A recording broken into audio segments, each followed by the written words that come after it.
এক বেঈমানের বাচ্চা ইহুদি নবীর সামনে আইসা অকথ্য ভাষায় নবীরে গালি দিতেছে। পাশে দাঁড়াইয়াছে হযরত ওমর।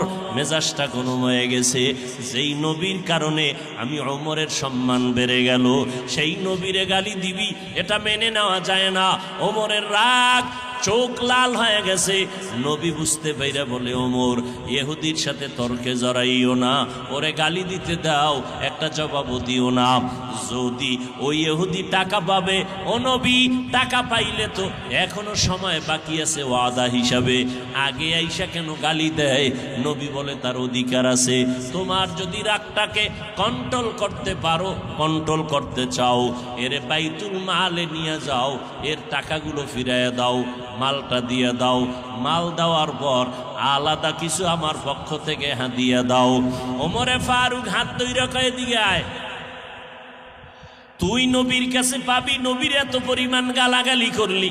রহমতের নবী, যেই নবীর শরীর মোবারকে একটা মশা পড়ে না, মাছিও পড়ে না, কেমন মায়ার নবী, রাস্তা দিয়া চলে, সূর্যের গরম যেন নবীরে কষ্ট না দেয়। মেঘের খণ্ড ছায়া দিতেছে, দুপার্শ্বের গাছ নত হইয়া নবীরে সালাম জানাইতেছে, জঙ্গলের প্রাণীরা নবীরে সালাম জানায়। এমন মায়ার নবী আমার, তুই গালি দিলি, আমি ওমর থেমে রইলাম। কারণটা কি? আমার ভিতরে আগুন আছে, আগুনটারে পানি করে রাখছি রহমতের নবীর কারণে। নবীর কাছে আসলেই শান্তি আর শান্তি, নবীর আদর্শই মানি শান্তি।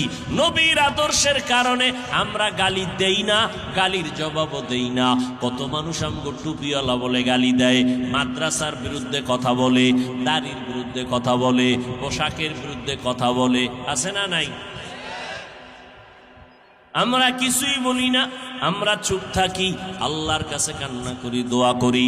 ওমর হাতটা ধইরা ইহুদিরে বাইতুল মালের মধ্যে নিয়া ওর যা পাওনা দিয়া মাইপা দিয়া দিল। আলাদা করে কিছু মাল দিয়া কয়, এটা নবীর পক্ষ থেকে তোরে হাদিয়া দিলাম। ইহুদি মাথায় গাঁটটি লইয়া মালের বোঝা নিয়া দৌড়াইয়া বাড়ি না গিয়া নবীর সামনে গিয়া কয়, মুহাম্মদ, আমি তোমারে বহু পরীক্ষা করেছি, আজকে ছিল লাস্ট পরীক্ষা। তুমি পরীক্ষায় পাশ করেছো, বেয়াদবি মাফ করিয়া আমাকে কালেমা পড়ে মুসলমান বানায়া দাও।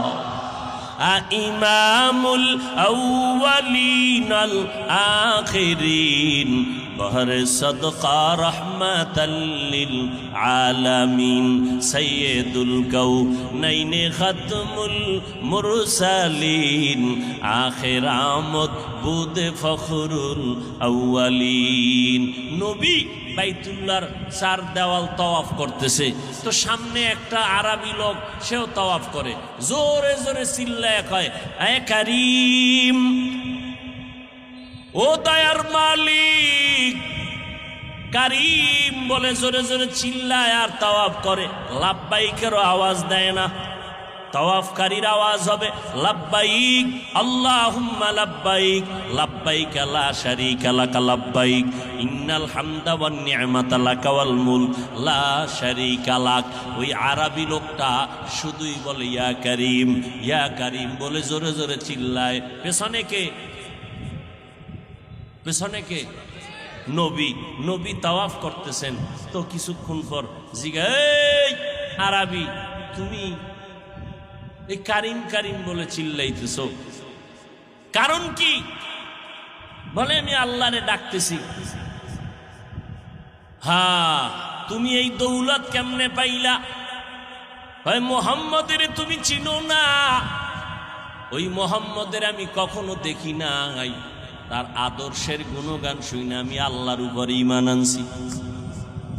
কয়, তুমি দেখো নাই? না, আমি দেখি নাই। নবী পরিচয় দিলেন, আমি সেই মুহাম্মদ। আরবি নবীর কদমে বললেন, দোয়া চাইলেন। নবী বলেন, আরবি ভাই, আল্লাহর ভয় নিয়ে চলো, আল্লাহর দরবারে হিসাব দেওয়া লাগবে।